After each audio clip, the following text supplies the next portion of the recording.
Well, hello, goody people. It's nice to see you again. I hope you're happy to see my pretty face again, because I know I'm happy to see all you beautiful people. Oh, you goody beautiful people. I'm saying yes. But yeah, obviously I'm gonna bring you a chapter, a chapter review because it's been a while.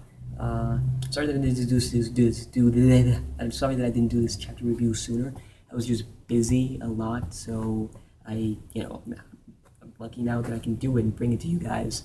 So yeah, but like I wanted to, talk about a bit about the previous chapter that I didn't review, and also my thoughts on some things that happened, in this chapter real quick.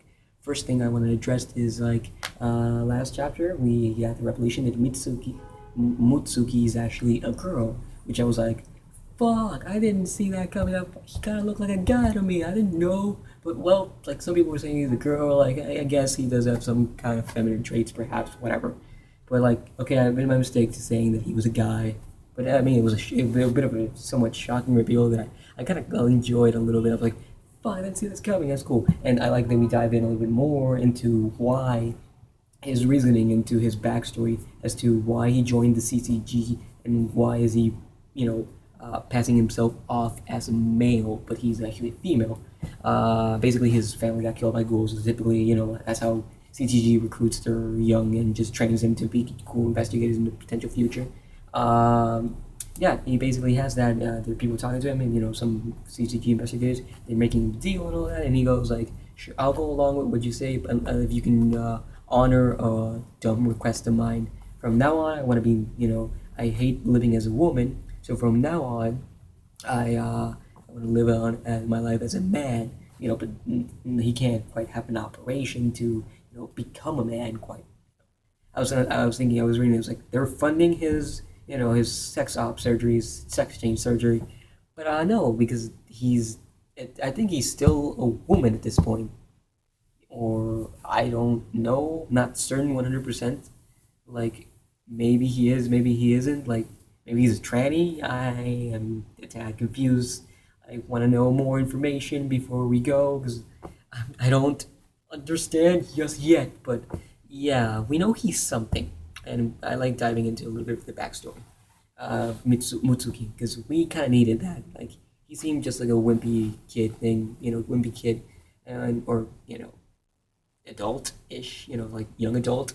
That I'm just gonna refer to Mutsuki as a girl from now on and all that. Still, yada yada yada.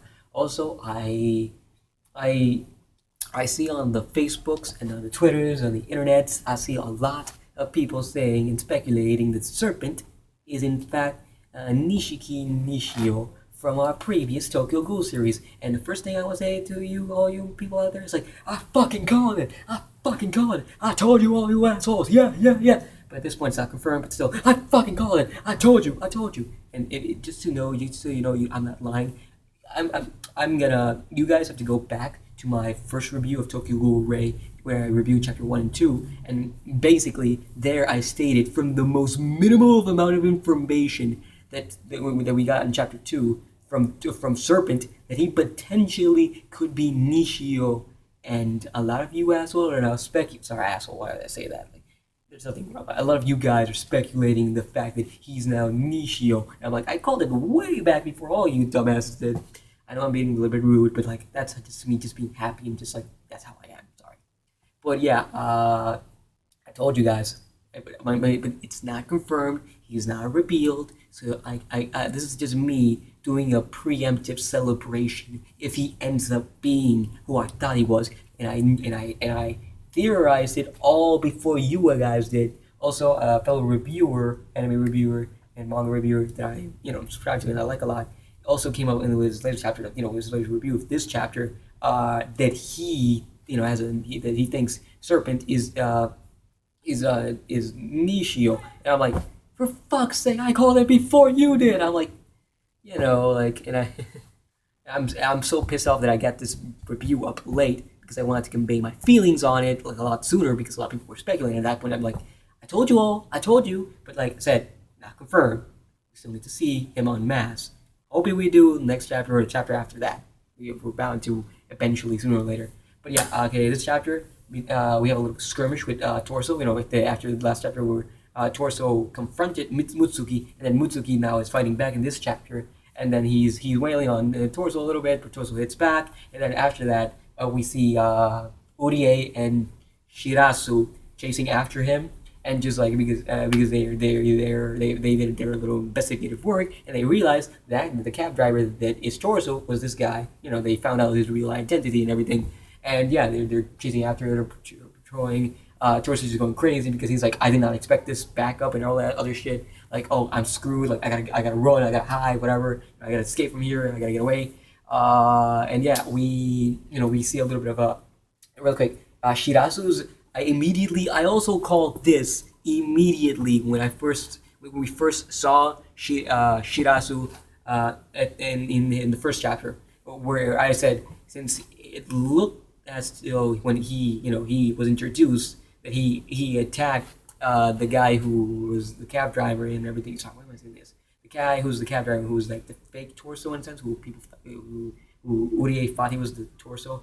And so I was sad because he looked like he threw projectiles, and the only type of ghoul with kagunes that throw projectiles as an ukaku, and I said he was an ukaku, but I didn't know he was like this OP of an ukaku. I mean, he still needs training with his kagune, but like he's got a super cool kagune. Like he can shoot things like, from his back, like projectile nail missiles, which looks so cool. I'm like, yes, I want to see more of this, but this guy needs to get a better grip on his powers because he's not all that good at long range, which his powers are more intended for.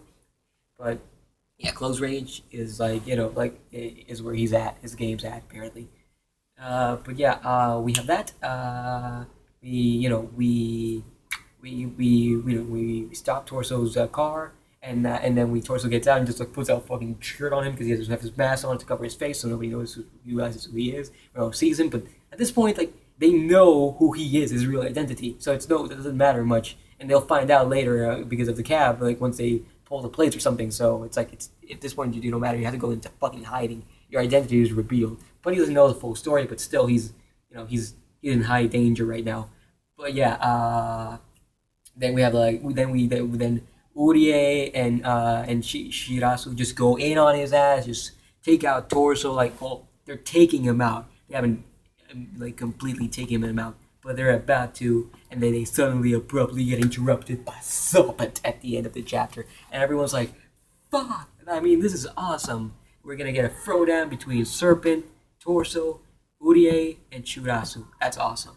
Also, I want to touch on the fact that Mutsuki is really angry as to the fact that he isn't capable or isn't at the caliber or level that Urie and Shirasu are, because he can't release his Kagune like they can. I mean, he has to rely on his Quinte, but Quinky. He has to rely on his Quinky. He has to rely on his Quinky, and unlike he's not at the top tier that he wished he was. He's a little bit disappointed in himself because he wishes he was stronger, which is understandable. But I'm pretty sure sooner or later he was gonna get character progression. It's gonna be like a little banjo thing, and he possibly will be able to bust out his. I mean, from what we heard in the previous chapters, he can bust it out, but just it's not. He doesn't have full control of it. It just does it like it's like you have a allergic fart or something, or like that's like a fart that just comes out of nowhere. You can't control it. And like I didn't intend to do that, cries, and then everyone in the room is stinking, just just nasty smell and all that. That's a bad metaphor or example, but that's the best I could come up on the spot. But yeah, man, this was a great chapter. I enjoyed it a lot. It was kind of fast paced and all that, but some chapters tend to be when they're not they don't have that many pages, but they have a lot of dialogue and they're fun. But I think we got like enough info for it to not feel entirely fast, for it not to feel that fast for some viewers, for some readers. I mean, for me, it felt a little bit fast paced, but I enjoyed it a lot. Like we got a lot of intel, we got progression because we got confrontation with Torso, and we're getting a confrontation with Serpent next chapter, and possibly his reveal in the chapter or two from now, or maybe later, who knows. But yeah, I can't wait for all that shit. And if I'm right about the Nishio thing, and it's a Serpent being Nishio thing, like I'm gonna say it one more time. I fucking called it before any of you dumbasses. Why am I being so rude? Come on. Like, can you forgive me? I'm a rude bastard. Sorry. But I'm still gonna say it. I fucking called it! I fucking called it! So I'm gonna give this chapter, I think an 8 because it's not to the level of an 8 of a 9 or a 10. It's to the level of an 8 if anything because it was really good. It's like a solid B if anything.